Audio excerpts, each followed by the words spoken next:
everyone, and welcome to this Coaching Explainer. So let's be honest for a second. As leaders and executives, you've probably been conditioned to believe that if you want massive success, you need to set massive, aggressive goals, right?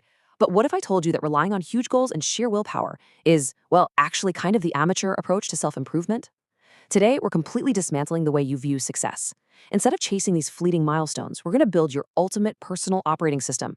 We're going to dive right into the science of atomic habits to refine your daily identity, step by step. Let's get right into it. Okay, here's our quick roadmap for today's strategy session. Number 1 will be redefining your executive identity. Then we'll cover the 4 laws of habit change. Make it obvious, make it attractive, make it easy, and make it satisfying. And finally, number 6, we'll look at the actual ROI of these habits. All right, kicking things off with section 1, redefining your executive identity, shifting from outcomes to systems. To really make this work, we need a vital paradigm shift. You see, true behavior change isn't about setting an outcome-based goal. It's not about what you want to get, like saying, I want to lose weight. Amateurs focus there. True leaders, they focus on identity, who they want to be. Think, I am a healthy person. When you shift to an identity-based mindset, you're no longer fighting yourself. You're simply acting in total alignment with who you already believe you are. Literally every single action you take is just a vote for that identity. And this brings us to a brilliant quote from habit expert James Clear that perfectly illustrates our core philosophy here. You do not rise to the level of your goals, you fall to the level of your systems. Think about it. In business, you don't run a successful company on hope and willpower, right? You run it on standard operating procedures. Well, your personal development is absolutely no different. You cannot rely on willpower to become a better leader, a healthier person, or a more focused executive. You simply must build systems.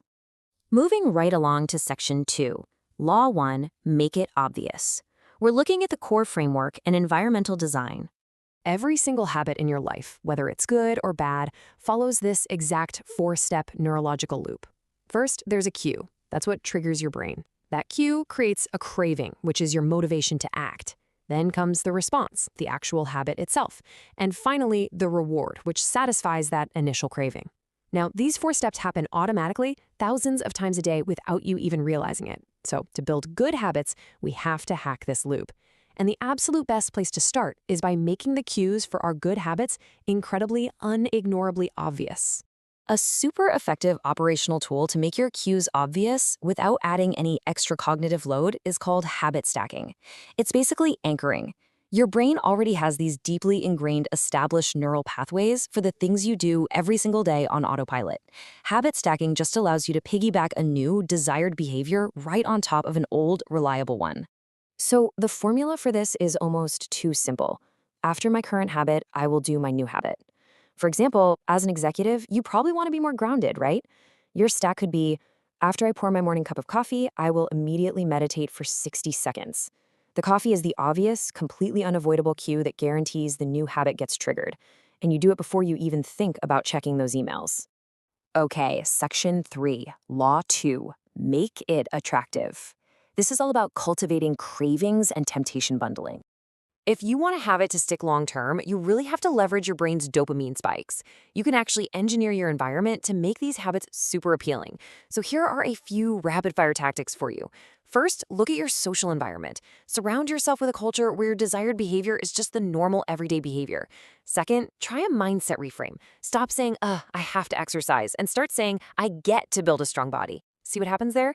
You're transforming an obligation into a high-value opportunity. But honestly, the absolute most powerful tool here is temptation bundling. Temptation bundling is when you pair a behavior you genuinely want to do with a behavior you need to do. So, tell yourself you're only allowed to listen to your absolute favorite business podcast while you're actually on the stationary bike at the gym. Suddenly, hitting the gym becomes way more attractive because it's directly bundled with an immediate dopamine hit that you're already looking forward to. Up next is section 4, law 3, make it easy. We're going to dive into friction and the 2-minute rule. We are human beings, and we are hardwired to follow the path of least resistance. That means you have to remove friction, and that brings us to the 2-minute rule. Look, when you start a new habit, it needs to take less than 2 minutes to do. Seriously, don't set a goal to run 3 miles. That is amateur optimization. Your goal should simply be to tie your running shoes. Why? Because in business, and definitely in life, you must standardize a process before you can optimize it. You have to master the art of just showing up first. To make those habits completely effortless, you need to ruthlessly eliminate behavioral friction. Think of it as addition by subtraction. Automate whatever you can. Use website blockers to kill off those digital distractions. Prime your environment for future use. For instance, lay out your gym clothes and your car keys right by the door the night before. By doing that, you are completely eliminating morning decision fatigue. Executing the good habit becomes the absolute easiest possible choice. Yes, even at 5 a.m. when you would much rather hit the snooze button. All right, on to Section 5, Law 4, Make it satisfying. Let's talk about immediate rewards and tracking your progress. Now, this rule dictates whether you're actually going to repeat a behavior tomorrow. It's the cardinal rule of behavior change. What is rewarded is repeated, and what is punished is avoided. But here's the tricky part, the fundamental challenge we all face. Bad habits, like mindlessly scrolling social media or eating junk food, those offer immediate gratification. Good habits, like working out or deep diving into a new market, those require delayed returns.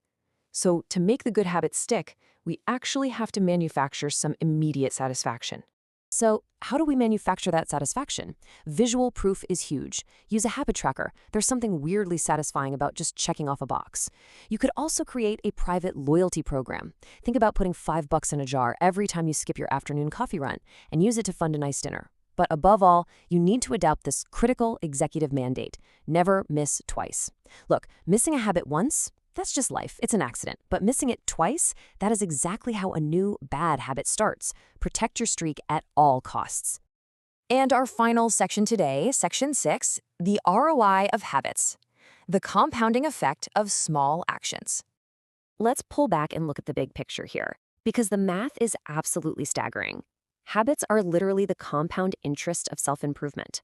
If you can use these 4 laws we just talked about to get just 1% better every single day for a year, you'll end up nearly 38 times better by the time you're done. Your daily habits might seem like a drop in the bucket on any given Tuesday, but over months and years, the aggregation of those tiny, marginal gains results in an absolutely massive transformation. It's not magic, it's just math. But hey, a quick word of warning. You need to be prepared for what's called the Valley of Disappointment. This is that frustrating initial period where you are putting in the work, you're standardizing those 2-minute habits, and you're seeing zero visible progress. Actually, this is exactly where the amateurs quit. But executives, they know that their daily efforts aren't being wasted, they are being stored. You have to keep pushing because you're building up the latent potential required for a massive breakthrough. Which leaves us with one final, pretty provocative question. Remember, every single action you take is a vote for the type of person you wish to become. You don't need a unanimous victory to completely change your life. You just need a majority of the votes. So take a hard look at your calendar and your routines today. What is your identity voting for? Start small, design your environment, and step into the executive you are truly meant to be. Thanks so much for joining me for this explainer, and I will see you next time.